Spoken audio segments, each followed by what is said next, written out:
Economía y Sociedad, por Max Weber. 43. Primera parte. Teoría de las categorías sociológicas. 2. Las categorías sociológicas fundamentales de la vida económica. 18. Distribución social de servicios. 2. Las formas de distribución de servicios se distinguen desde el punto de vista social.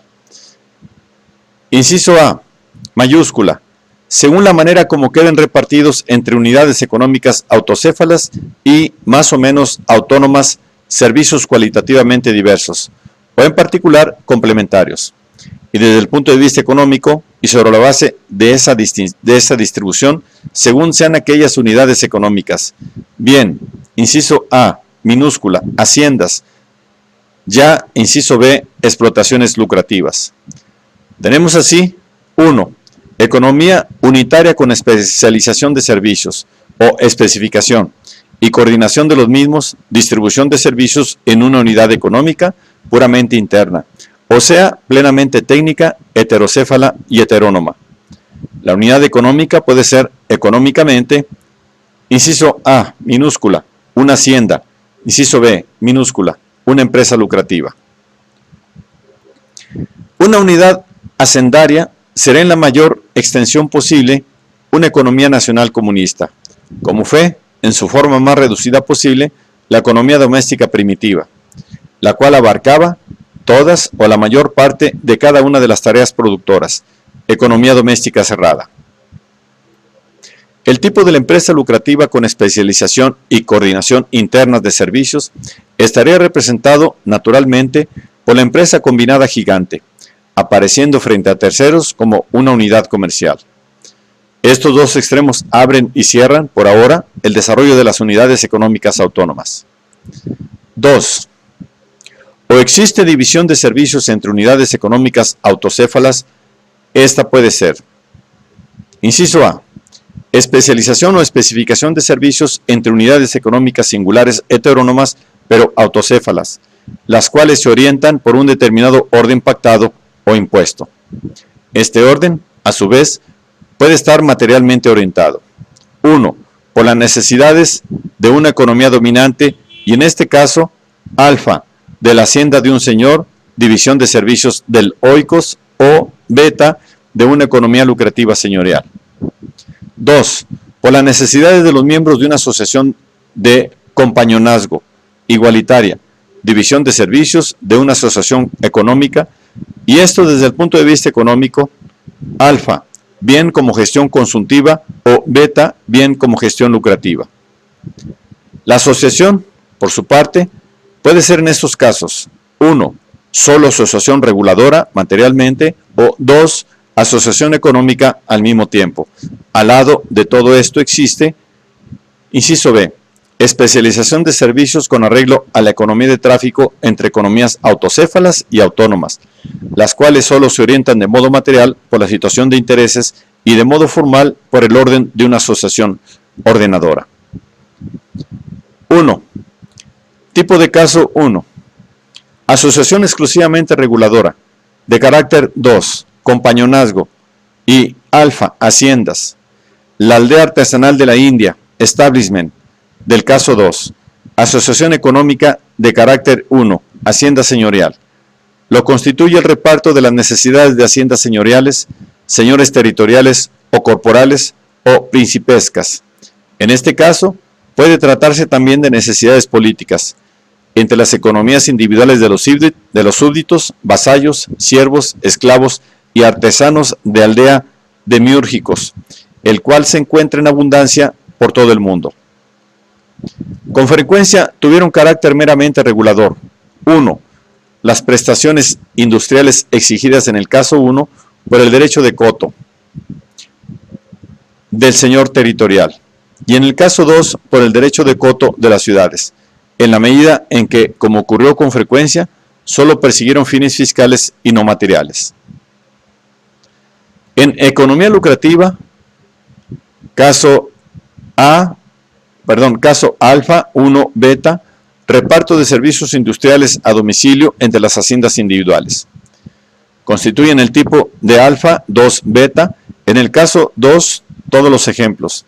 En muchas pequeñas industrias muy antiguas, de especializaciones de servicios con carácter impuesto. En la industria metalúrgica de Solingen existió originariamente una especialización de servicios con carácter de pacto, que luego tomó el aspecto de industria a domicilio, pero con carácter señorial. Para el caso Alfa 2 Beta 1, asociación reguladora únicamente, son tipos todas las ordenaciones del comercio en la aldea o en la ciudad, en la medida en que afectasen materialmente la naturaleza de la producción de bienes. El caso 2 constituye el tipo de la moderna economía de cambio. Respecto a particularidades de lo anterior, solo diremos lo siguiente. 2. Las ordenaciones en el caso A2 Alfa 1 están orientadas consultivamente de modo muy peculiar, por el hecho de orientarse por la necesidad prevista de los compañeros individuales y no por los fines consultivos de la comunidad de aldea. Estas obligaciones de servicio, especificadas de tal suerte, se llaman liturgias naturales demiúrgicas, y esa forma de cubrir las necesidades, cobertura demiúrgica de las necesidades. Se trata siempre de regulaciones comunales de la división del trabajo y eventualmente de la coordinación del trabajo. Esa designación no debe, empero, emplearse cuando, caso 2, Alfa 2, la asociación sea de dominación o igualitaria, tiene su propia economía y en su beneficio tiene lugar una distribución de servicios especializados. En este caso, los tipos los ofrecen las explotaciones hacendarias, los señoríos territoriales u otras grandes haciendas con ordenaciones de prestaciones naturales especializadas, y también los servicios impuestos en beneficio de la hacienda del príncipe o de asociaciones políticas y municipales u otras no orientadas primordialmente de un modo económico.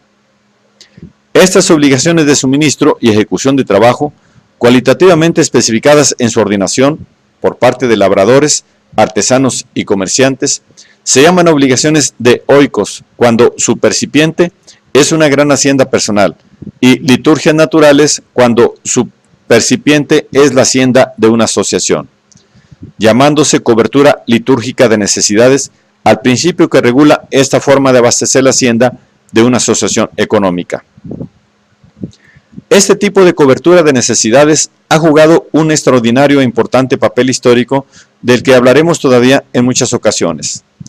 En las asociaciones políticas ocupó el lugar de las modernas contribuciones fiscales y en las asociaciones económicas significó una descentralización de las grandes haciendas por virtud de un reparto de las tareas necesarias para cubrir sus necesidades totales, entre campesinos siervos u obligados al pago de intereses naturales, artesanos vinculados a la villa y toda otra suerte de obligados a ciertas prestaciones, los cuales no eran utilizados y mantenidos en la hacienda común, sino que cada uno de ellos tenía su propia hacienda, si bien con obligaciones para la hacienda de la asociación y dependientes de ella, por tanto. Rodbertus fue el primero que acuñó el término oikos para la gran hacienda de la antigüedad, cuya característica era la autarquía, en principio en la cobertura de las necesidades por obra de dependientes de la casa o de mano de obra perteneciente a la casa, a la disposición de los cuales se ponían, sin cambio alguno, los medios materiales de producción.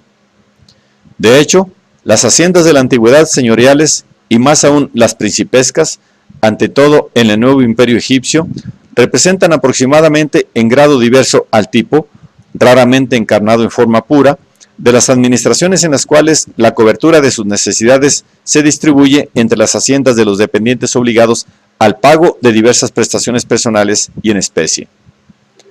Lo mismo se encuentra de cuando en cuando en China e India y en medida menor en nuestra Edad Media, empezando por el capitulare de Vilis.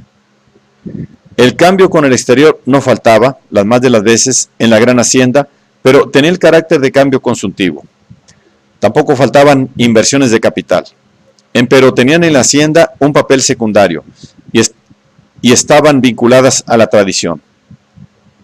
El cambio con el exterior no faltó tampoco en las economías litúrgicamente grabadas, pero lo decisivo era esto, que a tenor de sus tendencias esenciales, la cobertura de necesidades tenía lugar mediante asignaciones y prebendas, otorgamiento de bienes naturales como retribución por los servicios repartidos. Naturalmente, las transiciones son fluidas.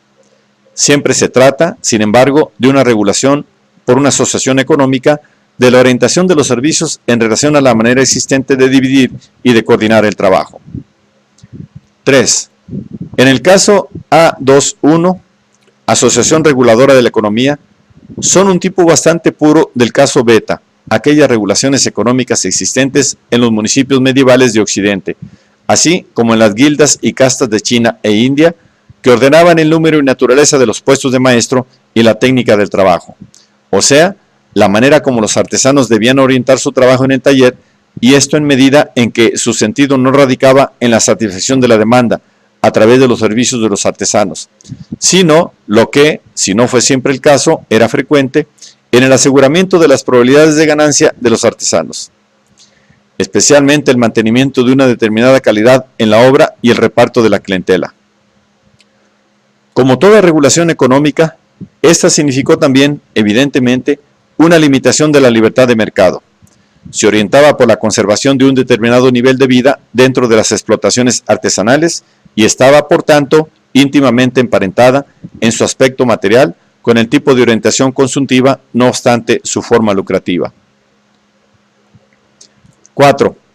Para alfa 2.2, en el caso beta, además de los tipos puros ya referidos de la industria a domicilio, pueden citarse ante todo las grandes explotaciones hacendarias de la Alemania Oriental, con las economías de los Instamanner orientadas por sus ordenaciones y asimismo las del noroeste con las economías de los llamados Heuerlings. La gran explotación hacendaria, así como la industria a domicilio, son explotaciones lucrativas del señor y del comerciante empresario, Berleger, respectivamente. Las explotaciones lucrativas de los Instlewete y de los trabajadores de la industria a domicilio se orientan lo mismo en lo que se refiere a las formas de división y coordinación del trabajo que les han sido impuestas, como en lo que se refiere a su economía lucrativa, primordialmente por las ordenanzas de trabajo de la gran explotación agrícola o derivadas de la dependencia de las relaciones económicas de la industria a domicilio. En todo lo demás son haciendas. Su trabajo lucrativo no es autónomo, sino heterónomo en beneficio de la explotación lucrativa del señor o del comerciante empresario. A tenor del grado de uniformización material existente en esta orientación, puede aproximarse la situación de hecho a la división de trabajo puramente técnica dentro de una y la misma explotación, como ocurre en la fábrica.